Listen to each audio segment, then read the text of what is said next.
welcome to the launch of the IISS Armed Conflict Survey, which I hold up before me and which you should all have got a copy of for those of you in the room.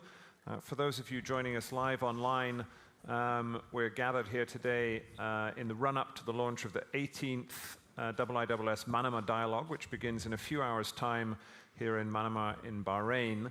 And as a prelude to that, I have gathered an all-star panel to discuss the launch of the Armed Conflict Survey, one of the IISS's flagship annual publications.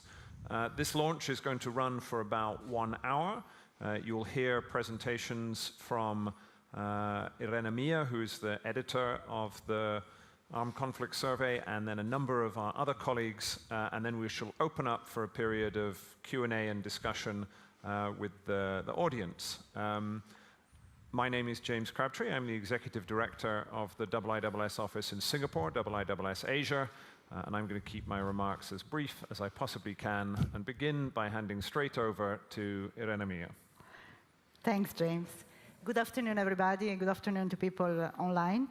It's great to be here. It's actually the culmination of a year work for this very big report. As James mentioned, the ACS is one of the Institute's flagship publications, which is monitoring and trying to make sense of the conflict landscape since the inception of the series in 2015. We currently cover 33 active conflicts across the world, so across all the region of the world, including the Middle East, of course. We try to provide really our audience of expert practitioners, policymakers, and corporates with some strategic and forward-looking assessment of drivers, implication, and also outlook for conflicts across the world. We have a double filter to look at conflict, to understand conflict. So we look at the domestic drivers of conflict as well as dynamics, including a focus on non-state armed groups that, as we know, are an increasingly important player and driver of violence across the world. But also in line with the IISS global and strategic research focus, we adopt a geopolitical lens to the study of conflict. So we try to look to map the geopolitical drivers of conflict, but also their interlinkages across the region and across the world, and their global repercussions.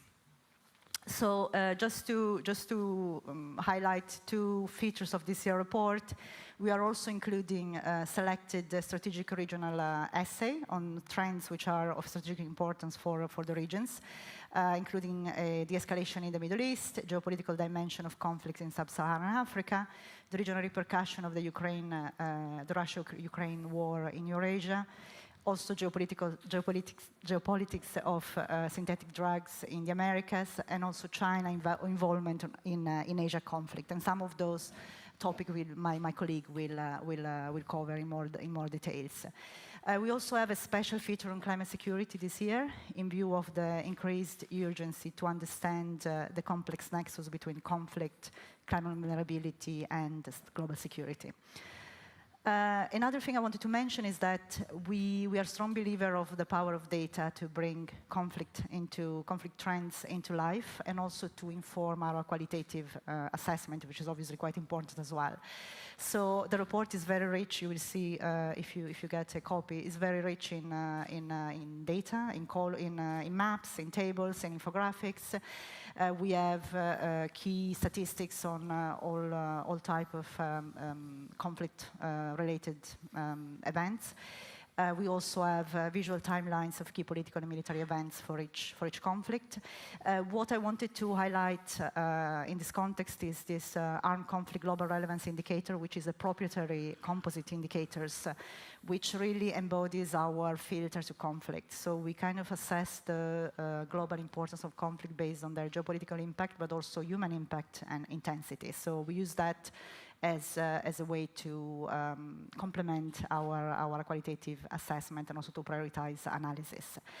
A couple of words on the special features this year, which is going to be on climate security. And of course, what we try to do is really try to explore and kind of make sense of the complex interlinkages between climate change, conflict, and global security. We have 3 chapters in the report this year, which are on 3 topics which selected for their strategic importance in terms of shaping the current and future conflict landscape at the internal as well as geopolitical levels. So we are looking at the nexus between peace building and climate resilience, and this is very important considering then 60% of the 10 top climate vulnerable countries are actually affected by conflict. So there is a very important need to really have the 2 happening at the same time, and Benjamin will say a bit more on this. Also, we are looking at, again, going back to the importance of non-state armed group as one of the, I would say, part of the problem, but also part of the solution. We're looking at their role in terms of weaponizing natural resources in conflict, but also after conflict as a tool of legitimacy. And thirdly, on a more geopolitical level, we're looking at the geostrategic implication of climate mitigation and energy transition, including in terms of geopolitical competition for control of critical minerals, which are going to be important for the clean energy transition. Just a couple of words on the main findings of the report, which I will share also with Benjamin, who has been a key part of the team, of the core team putting together the report. So the first trends I would highlight is really the fact that geopolitics is again a key driver of conflict. What we have seen is that even if the majority of conflict at the moment are internal, an increasing number is internationalized. We have seen an increase in third-party intervention in the last 10 years. They have tripled since in the last 10 years. So we had seen this kind of really increasing importance of geopolitical drivers because those third parties are actually intervening in pursuit of their strategic interest and geopolitical interest. Of course, the Ukraine war has escalated this growing trend to a new level. As we know, it's also an interstate conflict, but there are other interstate tensions that are brewing up in the world, including the one between China and the US over Taiwan. The other related trends to that is the fact that we have seen a reversal in a trend which we had seen in the last 10 years or so of progressive disengagement of the West in conflict. What we've seen is that the Russia-Ukraine war, by threatening security in Europe and international rule-based order, has really strengthened the West cohesion. And this is something which is going to very likely reshape the global conflict landscape, and also is going to have implication on many ongoing civil wars in the Middle East, notably. And the third element related to climate change as well is really climate change as a next frontier or already current frontier of geopolitical tensions. We are seeing that disagreement over mitigation responsibility as well as competition over critical resources is increasingly changing the geopolitical equilibrium and also is an important source of interstate tension, but also is something that is going to be more and more a factor in non-state armed group strategies in internal conflict in resource-rich, fragile countries. In fact, as you see, you cannot really see the graphic I have there, but it's really where the critical resources are. And as you can see, most of the critical resources are in developing countries and in fragile countries. So this is something which is going to really shape, again, the global conflict landscape. And it's also something that could be a game changer for many of those countries if they're able to leverage really the potential of those critical minerals.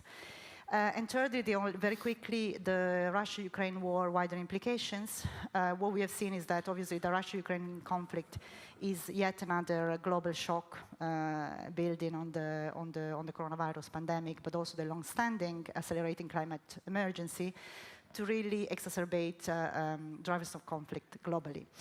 Disruption in global supply chains and spikes in energy and food prices has hit several developing countries very hard. And it intensified pre-existing food insecurity and high inflation trends. What we're seeing is really an unprecedented food insecurity across the world, in the Middle East, in Latin America, and in other regions. This is also will create, unfortunately, fertile ground for instability and social unrest. And also, the other element about obviously the crisis in Ukraine is that the unprecedented humanitarian crisis and reconstruction needs created by the war will also limit international aid and development funding available for other conflicts across the world, which, as we know, are many. So, unfortunately, with this not so positive assessment, I will give the floor to Benjamin for some other key findings for the report. Thank you very much, and it's a privilege to be here and to present this year-long work on the margin of the Manama Dialogue. I'm going to talk a bit about some of the features of armed conflicts in 2021 with an eye also at trends in the last decade or so. And I have 3 key messages for you. The first one is around the number and the scale of armed conflicts. And as you can see from this graph, in the last few years, we have reached a peak in the number of armed conflicts globally since World War II. And this has been an ongoing trend since 2011, since the Arab Spring in 2011. We recorded in 2021 54 armed conflicts globally. You see also the line that spikes as well in 2011, which is the conflicts between the non-state armed groups, so where the state is not part of it. And this obviously speaks to the proliferation of non-state armed groups. In terms of trends, we see that what accounts for the increase in armed conflicts globally is the civil wars with external interventions. And here I turn to my second key message. What are the civil wars with external interventions? Are civil wars where an external party, an external state party, directly militarily intervenes. And this, looking at the trends, so we're looking at the blue conflicts are these civil wars that from 2011, 2012 have spiked. And we arrived today to a situation where we have as many civil wars with no external intervention and civil wars with external intervention. So this is one of the most remarkable trends in the last few years. Obviously, this trend reflects the current global disorder and the current geopolitical competition between great powers. Now, who are these external interveners? We have the usual. We have great powers, but we increasingly have middle powers and regional powers in different regions. Now, we have seen this phase of external countries intervening in civil wars during the Cold War, the proxy wars, where the US would support one party, the Soviet Union would support a second party, and that there would be a proxy war. Now, today, obviously, that resembles this situation, but it's way more complex because there are many more state actors intervening. The Middle East and North Africa and Sub-Saharan Africa, which I will speak about in a few minutes, are the 2 regions that mostly have these trends. So moving to my third message, what are the consequences on conflicts? The conflicts today are more and more protracted. They are longer in length. They last longer. And this protractedness is underpinned by different factors, and one of which is the intervention by external powers, but also by the proliferation of these different non-state armed groups, paramilitary militias, rebel groups, the connection between criminal groups and rebel groups. So there are dynamics that make conflicts more intractable as we define them. And so a set of let's say, of policy implications. So if conflicts are more protracted, one reason is that there is less and less appetite for conflict resolution. There has been, in the last decade, a demise of the norms for conflict resolution and a weakened international system to arrive at a resolution. We see more and more the UN Security Council being sort of like blocked into solving some of these conflicts. And we have seen a cooperation in the immediate aftermath of the Cold War, when actually was a very flourishing moment for conflict resolutions. The second point is that the interventions to address conflict have grown in scope and scale in the last decade or so. We have more peacekeeping operations, we have more stabilization operations, we have counterterrorism operations, we have development interventions that try to help with mitigating the effect of armed conflicts and humanitarian aid as well. Now, there is a lot of I would call strategic unclarity between all of these operations, even though they should work and they do work in synergy. The objectives are still, and the objectives and the mandate are still diverse. And the third point, which speaks to our set of essays on climate security, is that climate vulnerabilities and conflict risks very often share the same drivers. And so those are, that calls for a much more coherent agenda and a nexus between these two topics. I'll turn to Emile, and we will now have a more like regionally focused presentations. Thank you very much, and good afternoon to all. So who would have thought that the Middle East would see relative stability and de-escalation in the past 12 to 18 months? So I'm going to try to offer some context and explanation of the drivers that led to that. In fact, looking at numbers, casualties, displacement, etc., relatively speaking, the main conflicts in the MENA region have been less intense in the past year plus. We have seen de-escalation in Syria, Libya, and Yemen, the conflict that one would describe as civil wars with external intervention. And often this de-escalation on the ground has happened in parallel with regional de-escalation among the major regional powers, Iran, Turkey, Egypt, Saudi, the UAE. Now, while all this is welcome, it's important to assess properly what has happened and the potential of these ceasefires, these lulls, into turning into something more sustainable. These ceasefires have been primarily motivated by military stalemates in those countries, largely and also military fatigue among the various local warring sides. But also because of fatigue, frustration, and changing priorities among their major regional backers.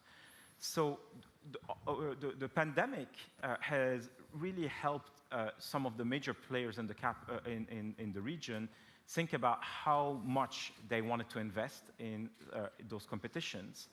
But they also looked at the battlefield and they asked themselves, to what extent can we really shape it? Can we win? We can perhaps have a position on those battlefields to be there if there is a potential for settlement. But can anyone really win in Syria or Libya or Yemen? I think that's a fundamental change in mindset from where we were a decade ago. So that point to the limitations of these stalemates and ceasefire to turn into sustainable de-escalation, détente, and prospect for political settlement. What we haven't seen is in Yemen, Syria, and Libya, these lulls turning into or adding momentum to, for instance, UN-driven processes. There were attempts, and we certainly should be grateful that UN special envoys and others and diplomats in the region and so on have tried. But in no place have we seen a real breakthrough, something that could lead to a sustainable outcome. If anything, we've seen, and I'll develop it in a second, the failure of UN processes to deliver something that would constrain the armed factions and transfer power to more political leaders.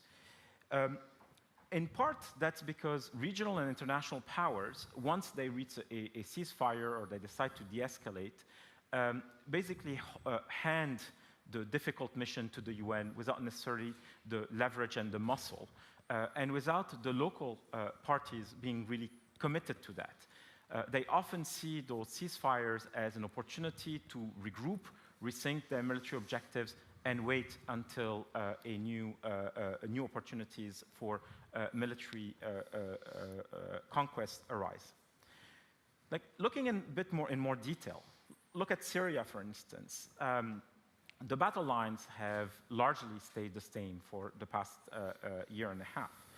But right now, we're looking at the following questions. Will Turkey launch a new military intervention in the northeast? That looks more likely these days. We see greater instability in southern Syria, in part because the agreement in 2018 to stabilize northern Syria was never very solid, was not very really implemented. There was no real attempt at reconciliation and stabilization. And we see new forms of instability rising, most importantly, the narcotics trade from Syria into Jordan and then the rest of the Gulf. There's also a big question right now, the extent to which the US presence in Syria and Iraq is sustainable, and whether, if there is a change in that presence, that would lead to a revival of ISIS, for instance, perhaps not as the monster we saw in the previous decade, perhaps in a weakened form, but still as a potent challenger, because it continues to exist in the Badia Desert in Syria. In parallel, the political track is almost non-existent at the moment in Syria. The UN track is peripheral, it's marginal. They barely meet. When they meet, there's no agreement. The UN special envoy is trying, but that must be the most frustrating job in the world at the moment. The Astana format, which brought together Russia, Iran, and Turkey, today is very fluid. Why? Because there is a change in power dynamics within that format. Russia is today mirrored in a conflict in Ukraine, which means that, relatively speaking, Turkey is a more powerful state, and Iran has greater space to operate in Syria. This is an unstable equilibrium. Also importantly, the move towards regional normalization with the Assad government are here, but they don't seem to be a solution in terms of stabilization, political settlement, and so on. So this is a major conflict at the door of many Middle Eastern states, southern flank of Europe, and so on. And there's no sign that it is coming to an end. Yemen is another example. I think this year has been the least violent year in Yemen since 2014, when the Houthis took over Sana'a and then in 2015 started spreading. But just before that, early 2022, was one of the most intense moments of fighting in Yemen, because the Houthis had become very ambitious and wanted to take the central city of Ma'arib, which is really the last government holdout in this place. It is precisely because there was a massive fight for Ma'arib that the Houthis failed to win, that essentially that they've agreed to a ceasefire. That is also due to Saudi fatigue. They were willing to defend Ma'arib, but they're no longer willing to take the fight deep into Houthi territory, at least not at the moment. And also because the UN saw a window of tactical opportunity here, and it did a relatively good job. The problem is that in those 6 months, the Houthis in particular, but also others, have essentially prepared themselves for the next round of fighting. It may not be as intense, it may not be as nationwide, but it is certainly no formula for a political settlement. I'll end by saying that Libya is a good example of what happens when there is no political muscle, no real international, regional commitment towards a political solution. 2021 was the year of de-escalation in Libya, but it ended on a very sour note when the elections were not held, and that led again to a divided government. And what we saw in 2022 was less violence in Libya, but still real attempts at taking power here and there. What we're dealing with in Libya, however, are weakened actors who cannot do what happened in 2019, 2020.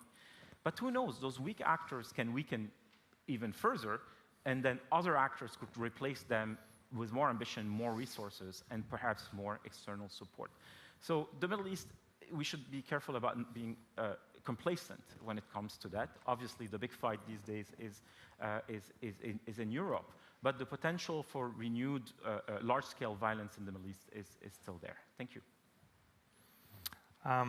I'll talk about the trends in sub-Saharan Africa. And in this region, the three key messages that I had earlier apply squarely to sub-Saharan Africa in terms of like the scale of conflict, the internationalization of those civil wars, and the protractedness of conflict. Conflicts in Africa, they skyrocketed around 2014. It is still the most conflict-affected region now in 2022. It has the highest number of fragile countries according to the World Bank and OECD. And in our armed conflict survey, there are 16 countries examined in the report. In the last 2 years, the region went through several military overthrows, especially in the West Africa and the Sahel. And also, we need to mention the rise of the even more like the rise of terrorist and Islamist groups. By some measures, half of the Islamist terrorist incidents of the last 12 months have taken place in sub-Saharan Africa. There are also two other trends that I want to mention that go hand in hand and in parallel with the rise of conflict. One is about the one that is climate change and the rise of extreme weather events.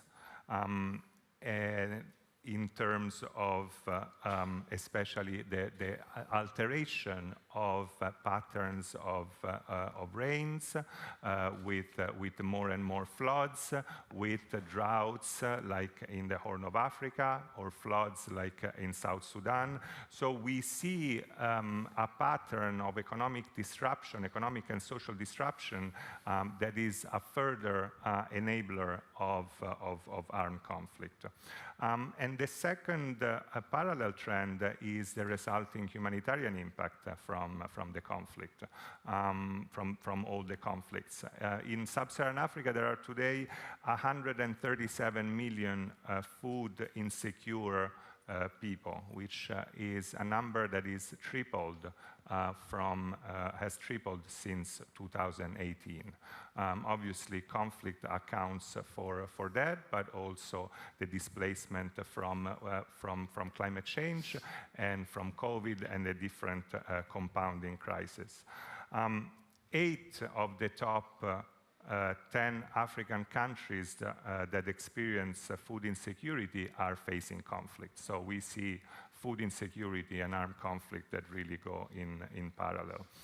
Now, the areas of crisis in this region, I mean, there is like a continuous arc of insecurity that goes from the Atlantic Ocean to the Indian Ocean. And we have these regional clusters of conflict in the Sahel, in the Lake Chad Basin, in the Great Lakes region around the Democratic Republic of Congo.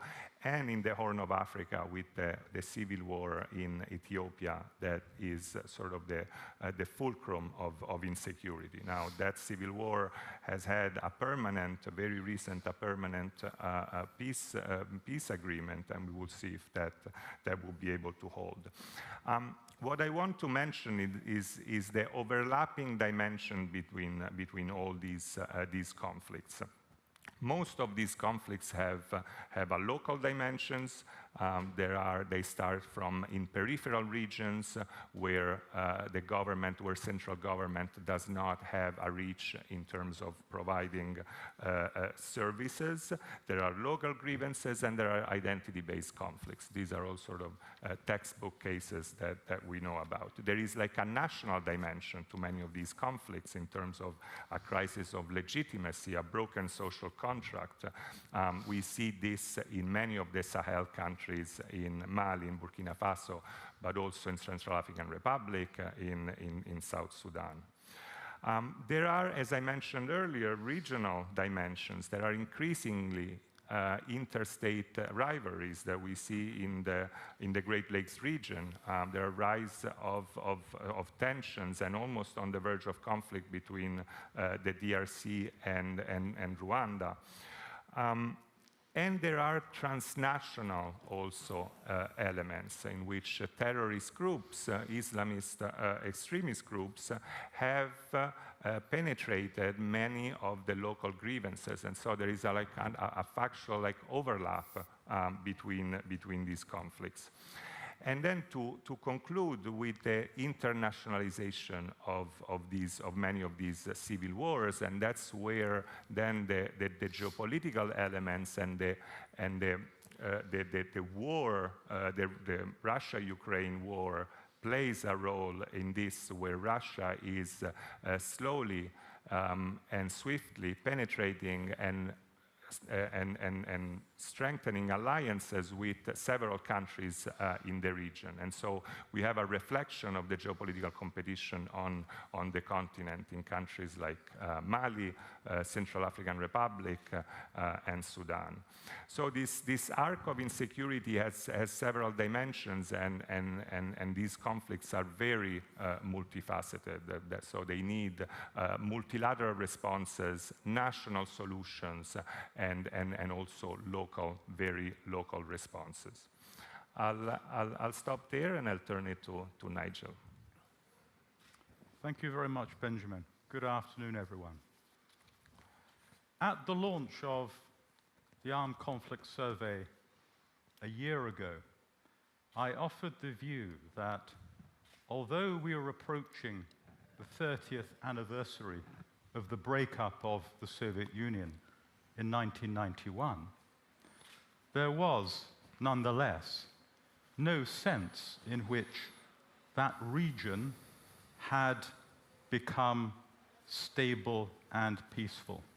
On the contrary, we can think of the breakup of the Soviet Union as a great geopolitical Big Bang, an explosion that sent hot, molten pieces of geopolitical matter, 15 of them, hurling out into the universe. And yet, 30 years on, they had not yet cooled and stabilized and formed an orderly solar system, as it were. Sadly, that prediction has been amply borne out by the events of the past year, which have been exceptionally turbulent for what, again, 30 years on, we still somehow call the post-Soviet state. There have been many examples of tensions and conflict within states and between states. And let me say something about three of the most important, which all, in slightly different ways, illustrate this point about the lack of stability and settledness after that great geopolitical Big Bang. The first, in the lower right part of the screen here, was the rumbling tensions between two Central Asian states, Tajikistan and Kyrgyzstan, which have flared up, caused dozens of deaths. And one of the most important reasons for this is that the border between them remains undemarcated. And this is part of a larger theme in the region.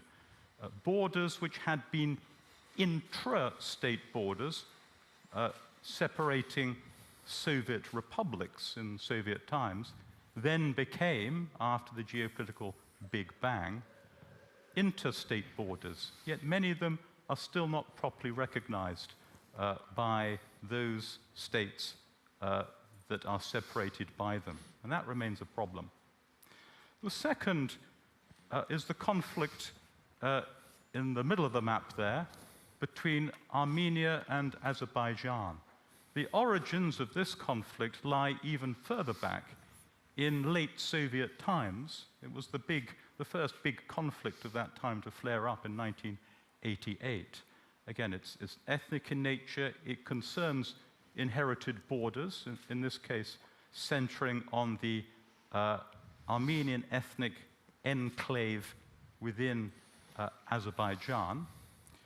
And although the two countries fought what we now call the Second Nagorno-Karabakh War in 2020, that ended with a peace settlement, but not, sorry, that ended with a ceasefire, but not a peace settlement. That has flared up again. And even in the past few months, we've seen escalations of that through incursions by Azerbaijani forces onto Armenian territory proper, an alarming escalation of that conflict that, again, remains emphatically unresolved. But, of course, the third and most significant conflict in this region, indeed the defining conflict of this year, is Russia's war in Ukraine.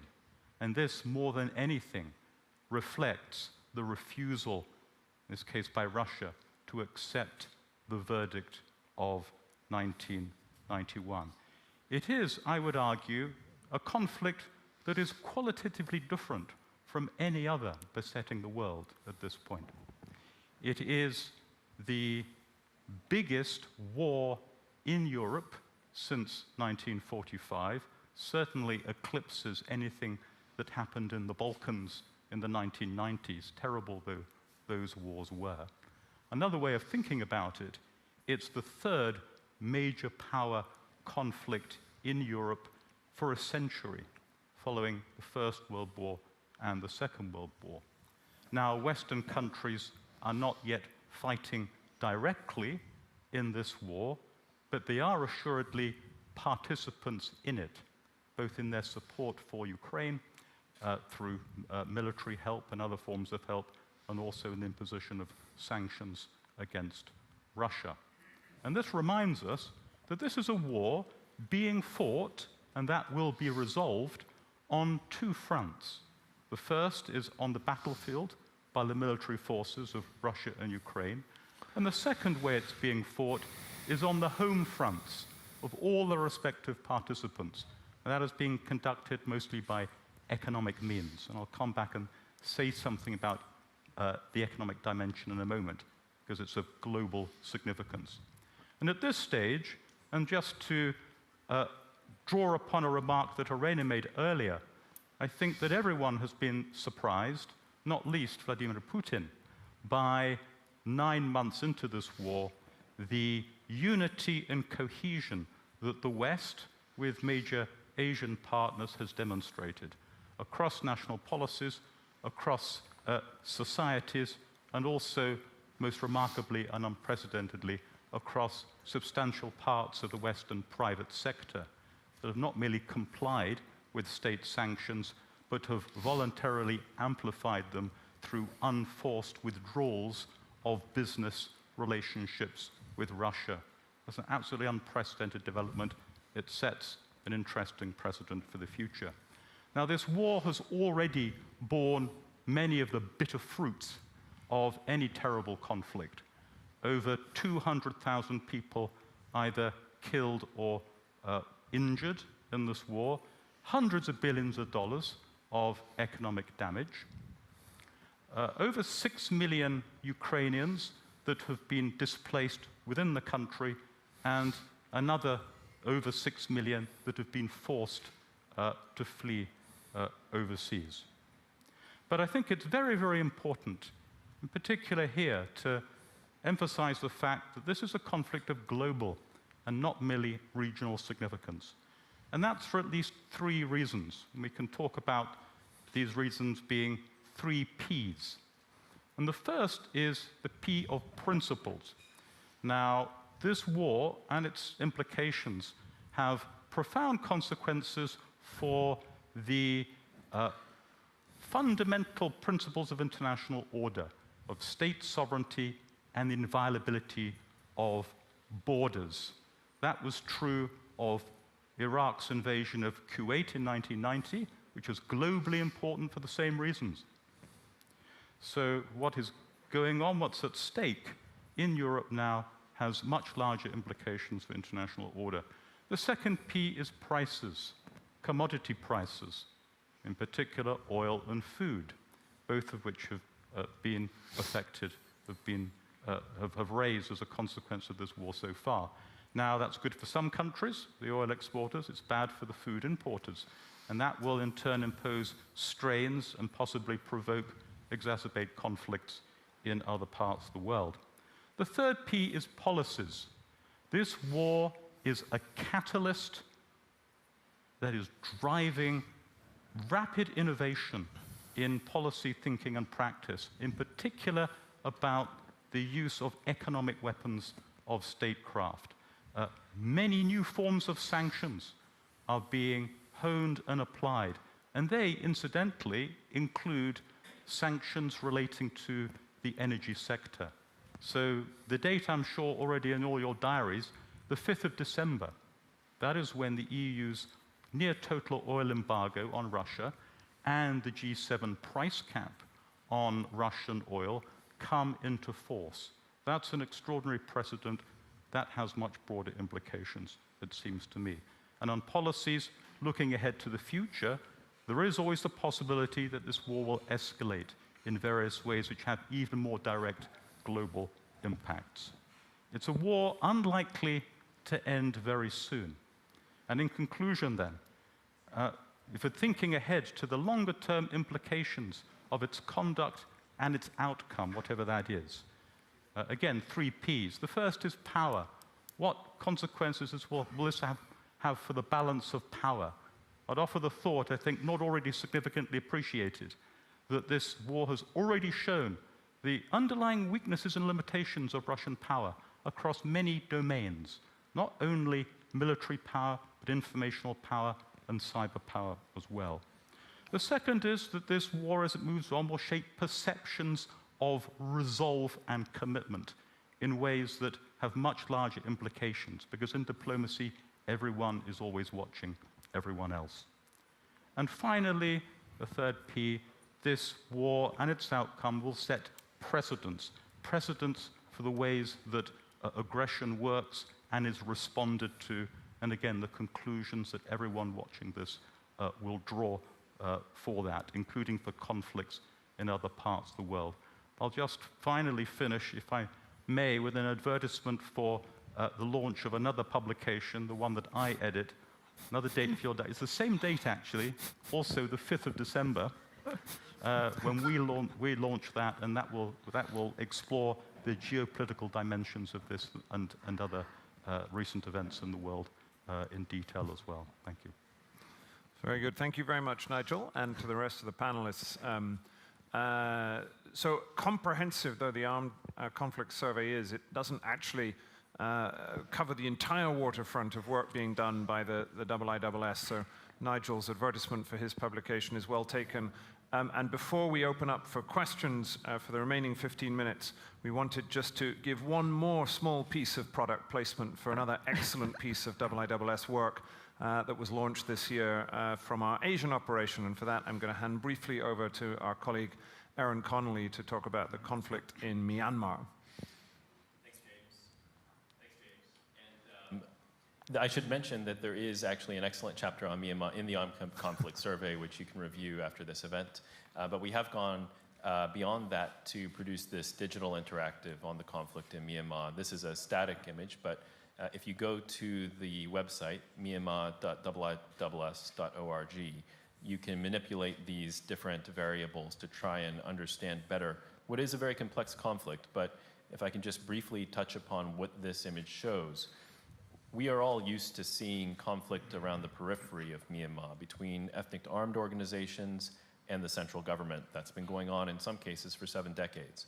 What we have seen since the coup d'etat that took place on February 1st, 2021, is for the first time since the 1940s, armed revolt in the center of Myanmar by Bamar Buddhists against the central government.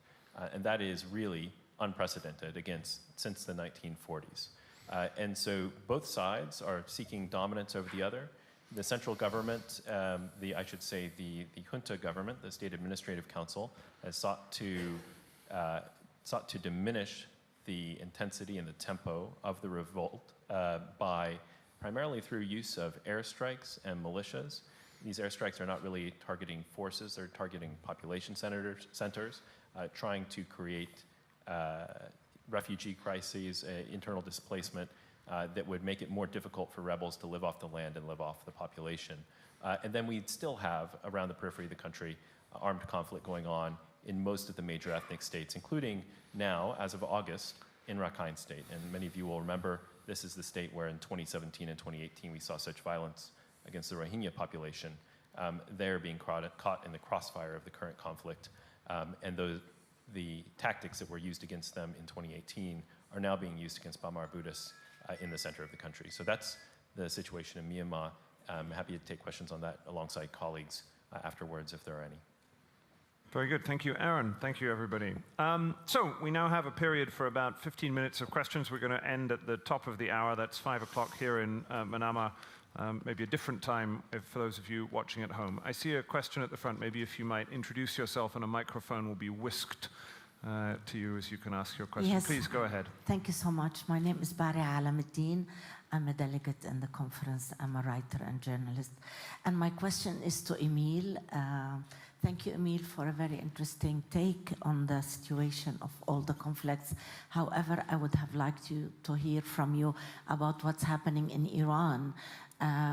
It started with a protest. It seems to be moving into more of an uprising and conflict. And I would like to know what you read. What would this criminal regime do to its population? How longer is it going to take?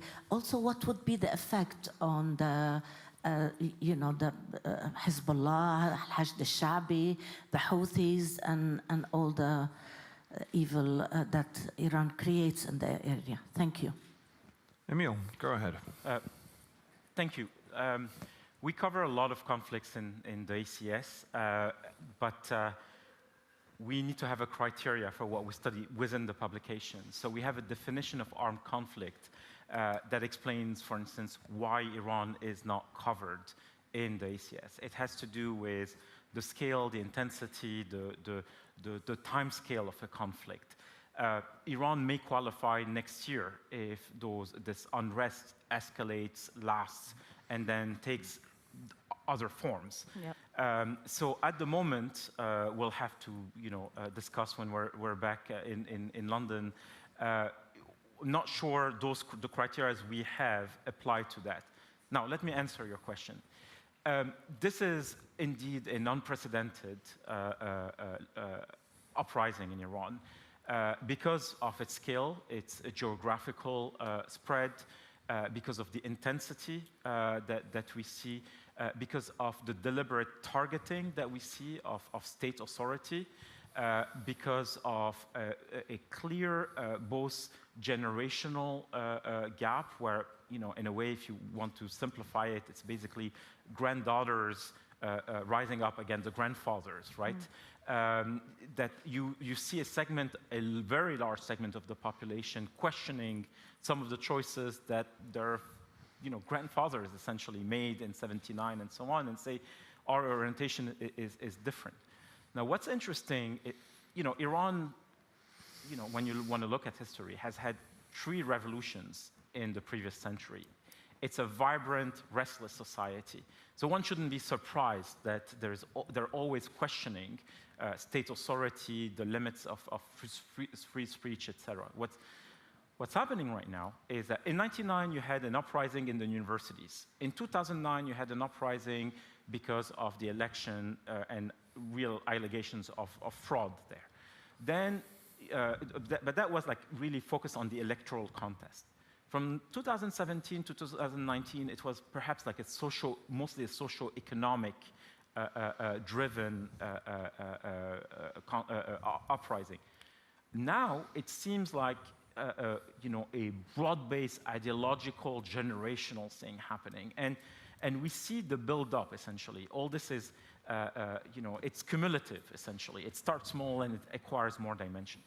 What's relevant for us in the rest of the region is, as you say, what does it do to how Iran spreads influence in the region?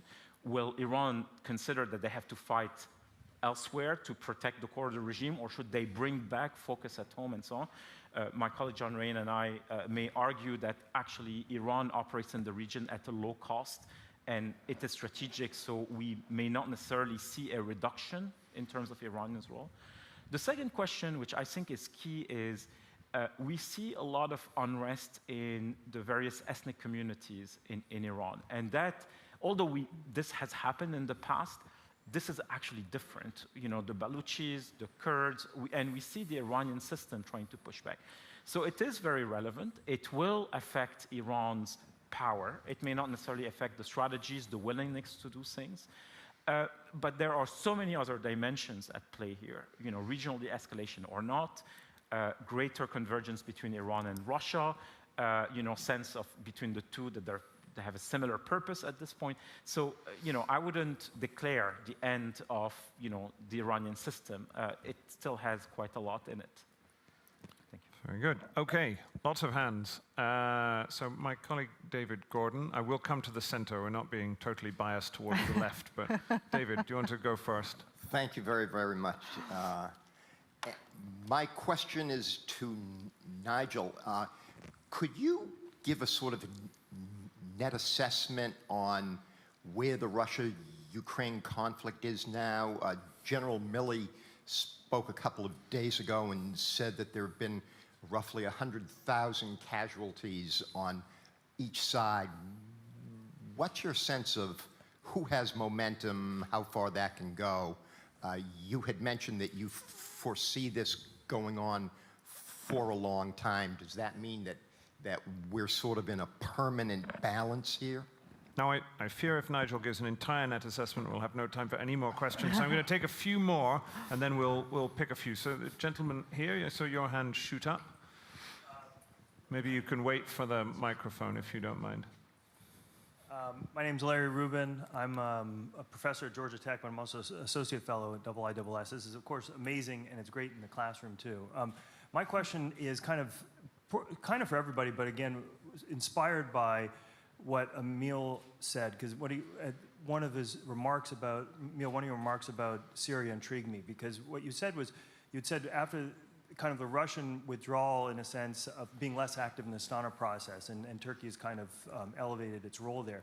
And made me think, and you said this may cause some type of disequilibrium, but what we've seen, I think, in Syria, if there's a decrease in casualties as measured by what stability and instability is, with Russian withdrawal at the same time, maybe as Nigel said, we've got this continuing conflict for a long period of time, maybe we will see kind of more stability in that sense. It may not mean that it's going to lead to a political process, as you said, but it's also a question of, I think, going back to Benjamin's bigger point about one of the big takeaways is more about the intervention of third-party actors all over, and maybe this is some bigger question or message that way. So it's, I mean, a couple things, and one might be also, can we see in Russian involvement, and not just in Syria, in Libya over, say, a month to 2 months at a time, of if there was kind of less casualties, because you could imagine why, and why Russia needs to dedicate more resources to a different type of conflict. So anyway, thanks for the great work as well, too.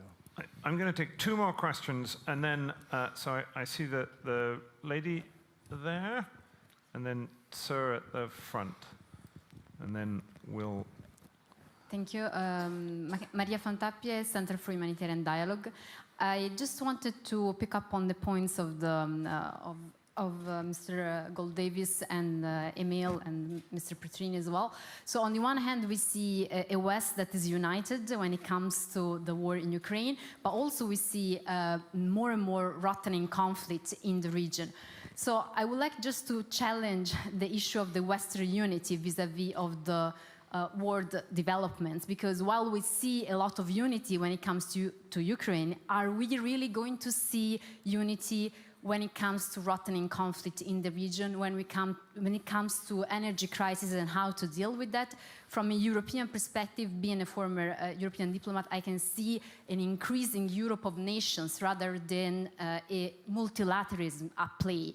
And so this is very concerning, being also this region in the neighborhood of Europe. Thank you very much. Got it. And then the gentleman right at the very front. And now my colleagues are going to give answers of the utmost brevity to get us to the close. Sir. Well, thank you very much for a very informative session and data collection. And what I saw, the future is, you know, the data perhaps pointing looks very bleak and some sort of very depressing, to be honest. Did you find sniffing through your data that there are some commonality if the world they hone all their effort, consolidated effort on that we will have a brighter future? That's an excellent point. Now, here's how we're going to do this. Nigel's going to give us 1 minute on Ukraine. Emil's going to answer the question on Syria. Benjamin's going to give us the question on Western unity. And then Irena's going to give us 1 minute on things to be optimistic for. Nigel. Yeah, and that assessment, well, how long do you have? Well, we have been 1 minute. 1 minute. Is how long you have. The clock is ticking. Okay, I have 3 or 4 points here very, very quickly then. The first is that, well, I'm of the view that the war itself Russia's invasion was not a surprise, but much else that has followed has been a surprise. It's been extremely hard to predict, even 2 or 3 months ahead, the dynamic of this war. We've been through at least 3 or 4 narratives. Every time you think you know sort of where it's at, reality has disrupted that. So it's, in a sense, it's a way of not answering a question, but a high degree of uncertainty. But nonetheless, I'd say at this point, in many respects, on the battlefield, Ukraine's position relative to Russia has never been stronger in terms of morale, motivation, troop quality and experience, equipment and supply, generalship, political leadership. They're all stronger. And Russia knows that. And yet, on the home front, Ukraine's home front, of course, is now suffering escalating damage. And this is very deliberate. And Ukraine also remains actually quite fundamentally dependent on Western support, and it takes us into the important question of the future of the West cohesion and its resolve in supporting Ukraine. There are growing concerns about the quite specific, the variable but very important, about ammunition stocks and supply. Watch that, I would say. How much the West feels, in the short term at least, the run rates it can still continue to supply Ukraine. On Western unity more broadly, yes, watch the winter. Putin certainly is. He still thinks that the West sooner or later will crumble or compromise. I'm still impressed, as I say, by, if one looks at deeds and not as occasionally wobbly words, the direction of travel of the West has been escalatory, actually, both in the quality and quantity of what it's supplied to Ukraine militarily, but also in now 8 EU sanctions packages. Who would have thought? I don't see any major political party or movement anywhere in the West beginning to make the argument that we have to trade off these different considerations, support for Ukraine on the one hand, with responding to the costs to our citizens at home in a different way, order those priorities differently from what the way that the public policy is ordering them now. But let's see where we are in the spring. Thank you, Nigel. Emil. Thank you.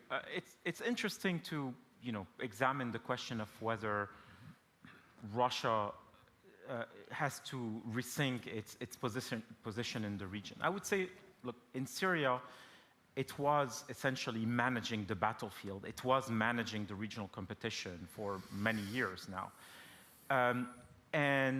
But it's a bit tired of that. It wants to maintain its position. It certainly values the military airport it has, the seaport. It still wants to be present, but does it want to be, guaranteeing, deals like the 2018 one in southern Syria?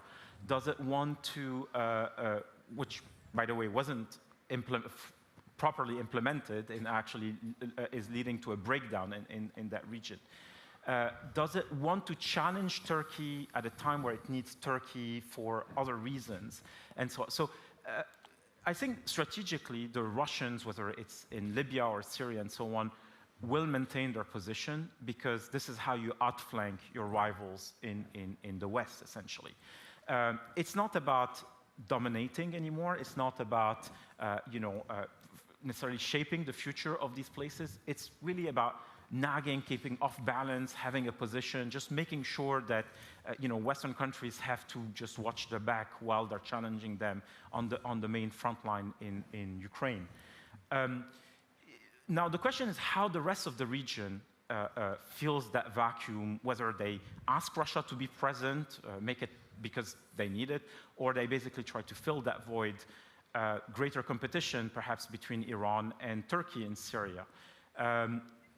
Will the Gulf states, for instance, which relied quite considerably on Russian goodwill in some places, essentially write off this partner because it cannot do power projection the way it was hoped it would.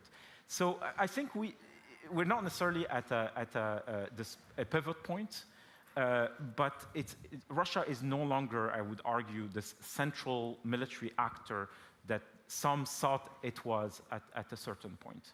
Very good.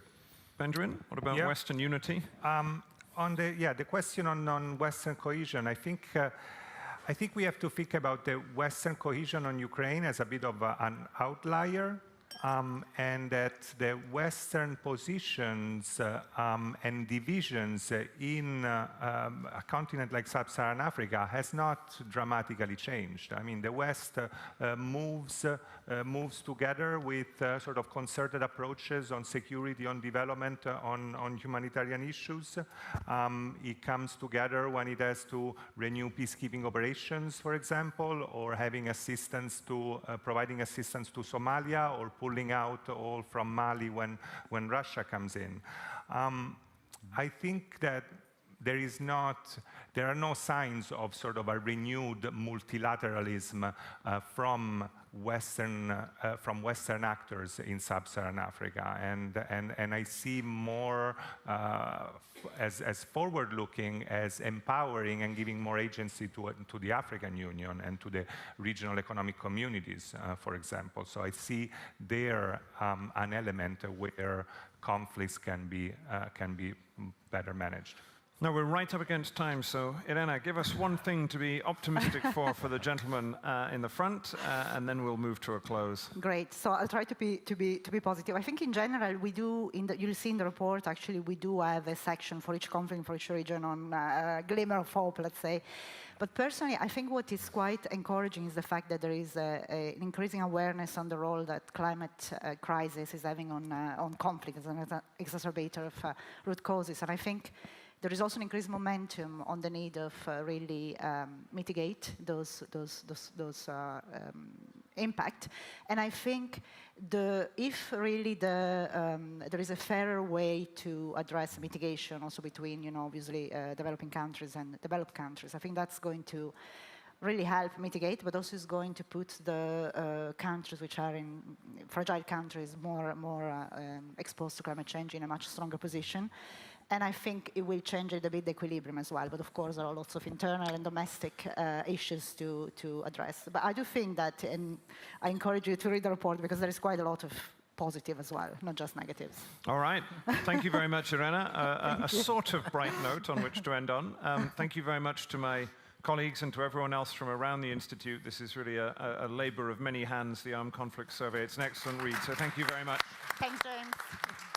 Thank you.